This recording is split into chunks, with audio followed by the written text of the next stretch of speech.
That bird on your fence is not relaxing. It is running a calculation. It has been running it since the moment you appeared. It clocked your height, the direction you were facing, whether your eyes moved toward it or away, whether you slowed down when you got close, or kept the same pace straight through its space. You didn't notice any of that.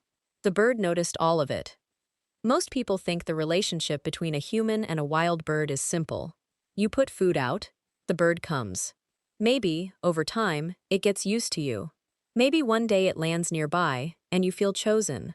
You feel trusted. But that's not what's happening. What's happening is a survival assessment, conducted by a creature with a brain the size of a walnut, a memory longer than most people expect, and a set of criteria for safety that has nothing to do with how much you love birds. The bird does not care that you mean well. It cares what you do. Here is the thing most people get wrong. They believe they are the ones deciding whether to approach the bird, whether to try to get closer, whether to earn the moment. But the bird made its decision before you finished crossing the garden. You are not the observer in this relationship. You are the subject. Every wild bird that has ever kept its distance from you was not being shy. It was being precise. It had measured you against everything it knows about threats. The way a hawk moves, the way a cat crouches, the way a child runs, and it had made a calculation. You came up unknown. Not dangerous necessarily. Not safe either. Just unsolved. And an unsolved variable, in a bird's world, is a reason to stay on the fence. This video is about what it takes to change that. Not tricks. Not treats held out in a palm. Not patience alone, though patience matters. What it actually takes is something most people never think to offer a bird. A pattern it can read. When a bird can predict what you'll do next, you stop being a threat. When your presence makes the garden safer rather than more dangerous, you become something worth returning to. And when you stop reaching for the moment and let the bird reach its own conclusion, that is when something real begins. It won't look like what you imagined. It will be quieter than that, and stranger, and if you understand what it means, more valuable.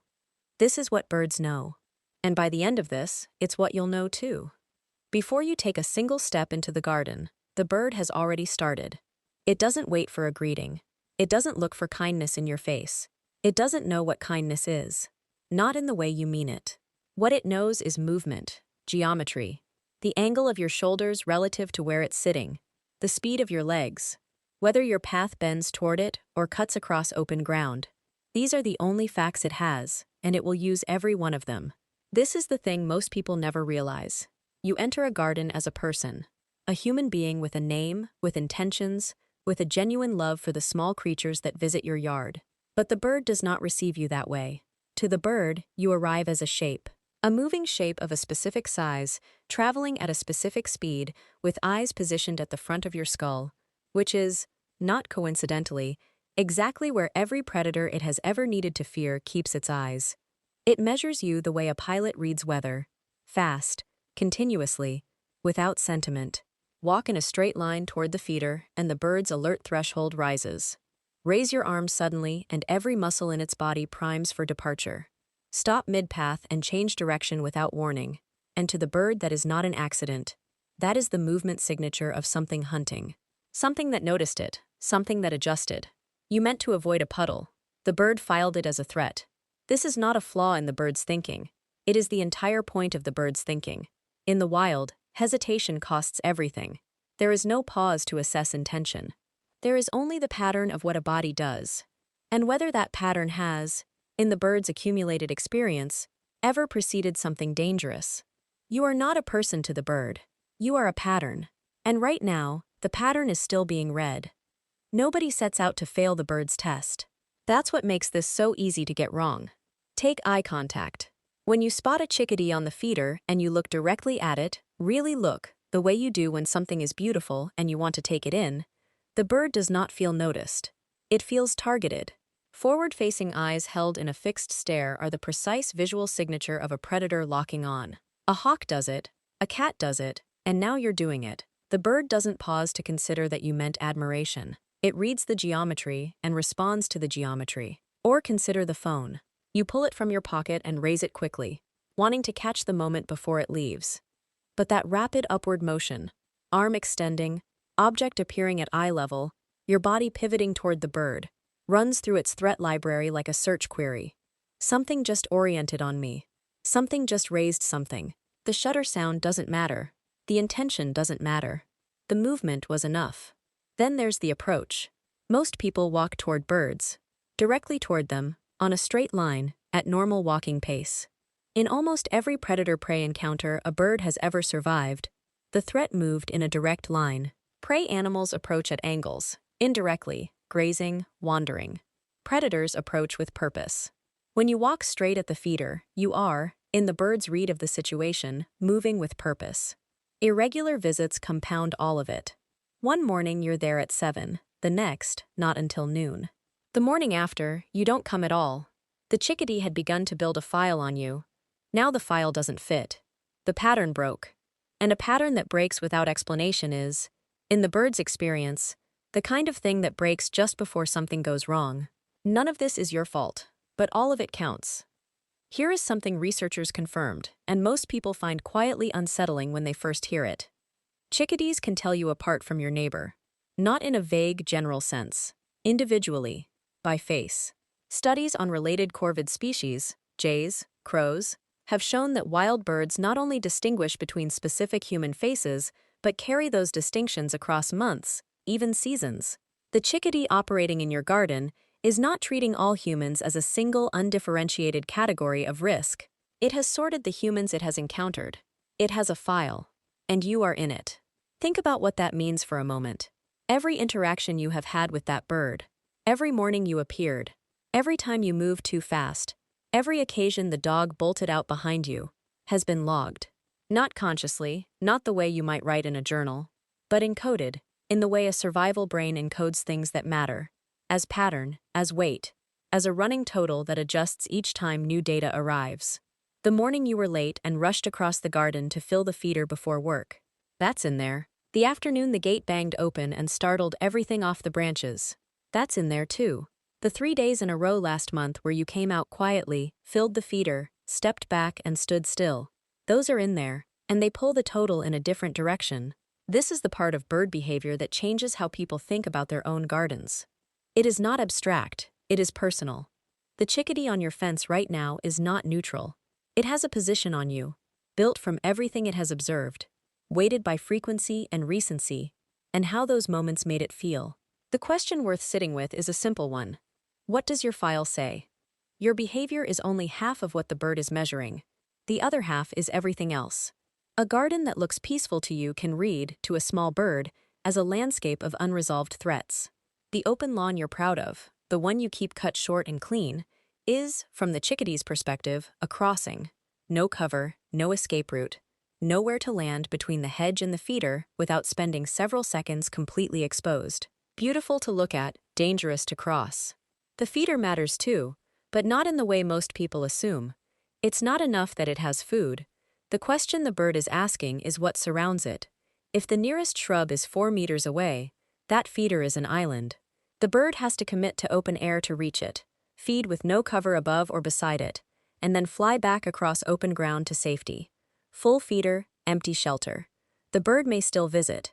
Hunger is real, but it will visit on edge, and it will leave the moment anything shifts. Water works the same way. A clean, fresh bath in a sheltered corner of the garden is a gift. The same bath positioned in the open, or worse, beneath the fence where you've seen the neighbor's cat sit in the evenings. That's a trap the bird already knows about. And then there are the things that arrive with you. The dog that charges out the moment the back door opens. The child who appears at the kitchen window every time wings flash near the glass. The sudden noise. The movement that always follows your movement. The bird is not just assessing you, it is assessing the ecosystem that forms around you. The whole event of your presence. Not just your body inside it. You may be gentle, but if your arrival reliably precedes chaos, the garden will never feel safe. And a garden that doesn't feel safe is a garden a bird learns to leave. There is a woman 2 streets over who has no idea she's been getting it right. She doesn't think of herself as a bird watcher. She doesn't own a field guide. She couldn't tell you the difference between a black-capped chickadee and a Carolina one. What she does, every morning without fail, is walk out her back door at 7:10, cross the same path of flagstones to the feeder by the side fence, tip in a scoop of seed, and then take 3 steps back. That's it. She doesn't linger, she doesn't watch. She goes back inside most mornings before the first bird has even returned. She does it because she started doing it, and then it became the kind of small thing that feels wrong to skip, like leaving without making the bed. The chickadee noticed somewhere around the 3rd week. Not dramatically, there was no moment of arrival, no sudden courage. It simply began to leave a few seconds later when she appeared. Then it began to return a few seconds sooner after she went inside. Then one morning it stayed on the branch above the feeder while she was still standing at the 3-step mark. And it ate, and she was still there, and nothing happened. She didn't know. She'd already gone back in for her coffee. But the bird knew. It had run the numbers across 20-something mornings. Same time, same path, same 3 steps back. No dog, no lunge, no sudden noise, no variation it couldn't account for. The creature that appeared each morning at 7:10 had become, in the only way the chickadee understands the word, predictable. And predictable, for a bird that lives one bad second from disaster, is the closest thing to safe there is. She earned it without trying. That's almost always how it happens. Most people, when they decide to earn a bird's trust, start filling the feeder every single day, which is fine. But it's not the point. The point is not frequency. It's legibility. A person who fills the feeder every morning at 7 is not automatically more trusted than a person who fills it every other morning at 7. What matters is whether the bird can predict the next event from the pattern of the previous ones. Daily is readable. Every other day is readable. Tuesday and Thursday and Sunday is readable. Once enough Tuesdays and Thursdays and Sundays have passed. What is not readable is randomness. The feeder appearing whenever the mood strikes, at different hours, some weeks twice and some weeks not at all. The bird is not keeping score of your effort. It is keeping score of your consistency. And the distinction that matters most is not between showing up and not showing up. It's between a change the bird can absorb and a change it cannot. Suppose you've been arriving at 7 for 3 weeks. One morning you come at 9 instead. Unhurried, same path, same quiet, same 3 steps back. The bird may hesitate. It may take longer to return. But if the 9 o'clock becomes the new 7, the pattern restores. The file updates. The assessment continues. What breaks things is deviation that arrives with alarm attached. The morning you come out rushing because you're late, door banging, coat half on, voice carrying back into the house. The weekend a family visits, and the garden fills with noise and movement for 2 days straight. The week you go away and a stranger comes to fill the feeder in your place, moving differently, standing differently, smelling different. These aren't absences, they're interruptions. And interruptions, in the bird's experience, are what the moments before danger tend to feel like. Every calm, ordinary morning is a sentence. Over enough mornings, the sentences become a language. And the bird, quietly and without ceremony, begins to understand you. People expect the moment to announce itself. They expect the bird to land closer than usual, or to hold eye contact, or to stay when normally it would go. They expect to feel it, some small electricity in the air that tells them something has changed. And sometimes that happens. But more often, the real signal is far quieter than that, and most people miss it entirely. Watch what the bird does, not where it is. A chickadee that merely tolerates your presence will come to the feeder, yes. But watch how. It arrives fast, takes one seed, and leaves before you've had time to notice it's there. Its head is up between every movement. Its weight is already shifting toward departure before it's finished arriving. The body is present, but it is not at rest. It is executing a risk calculation in real time, and the calculation has not yet resolved in your favor. Now watch a bird that has made a different decision. It lands and stays. It cracks the seed open there on the branch rather than carrying it away to safety. It looks around, not in the darting, threat-scanning way, but in the loose, unhurried way of a creature that is not currently afraid. It may call. It may preen a feather back into place. It may drop to the bath and splash without watching the garden gate. These are not small things. Every one of them is a behavior that a frightened bird suppresses. When they reappear, it means the suppression has lifted. It means you are no longer the reason it can't relax. That is the distinction that matters. A bird that tolerates you is managing a threat it has chosen not to flee, for now. A bird that preens in your garden has stopped counting you as a threat at all. It has factored you into the safe version of this place. One is an absence of reaction. the other is a verdict. Here is where most people lose it. Not at the beginning, when the mistakes are obvious. Not in the middle, when patience feels like enough. Right at the end, when the bird has been coming closer. When the assessment has been quietly shifting. When the mornings have been good, and something in the garden has started to feel different. And the person feels it, and they want to make it real. So they try to meet it. They move a little closer to the feeder. They hold out a hand with seed in it, just to see. They lift the phone slowly this time, convinced that slowly will be different. They stand still in a new spot, closer than usual, because the bird has been so calm lately, and maybe today is the day. And the bird leaves. Not forever, but it leaves. And the file that had been quietly updating in one direction begins, in small ways, to update in the other. Because the person who had been so readable, so consistent, so safely predictable for 3 weeks, that person just did something new, something unaccounted for, something that doesn't fit the pattern the bird had come to trust. The reaching undoes the work. This is the hardest thing to accept about earning a wild bird's trust. The moment is not yours to take. It was never yours to take. The bird decides when enough mornings have passed. The bird decides what close enough looks like. The bird decides when the assessment is complete and what the assessment concludes. Your only instruction is to keep being the thing it has learned to expect. Same path, same time, same quiet, same 3 steps back. Do that and let the bird carry the rest.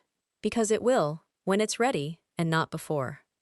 Let's be clear about what you're actually earning.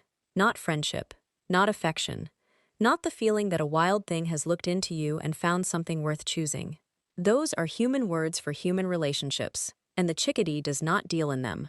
What it deals in is assessment, risk, pattern, the slow accumulation of mornings in which nothing bad happened, and you were there for all of them. What you are earning is a place in its map of the safe world. That sounds smaller than it is. Think about the life this bird leads. Every hour of every day, it is navigating a world that is trying to kill it. From above, from below, from the hedge, from the cold, from the neighbor's cat, from the hawk that has learned this garden holds easy prey. It is making life and death calculations constantly, with a brain that weighs less than a paperclip, and it cannot afford to be wrong. Not once. Not even on a quiet Tuesday morning when nothing seems to be moving. And into that world, you have placed yourself, carefully, repeatedly, without drama. And the chickadee, on some unremarkable morning you may not even remember, finished its assessment and reached a conclusion.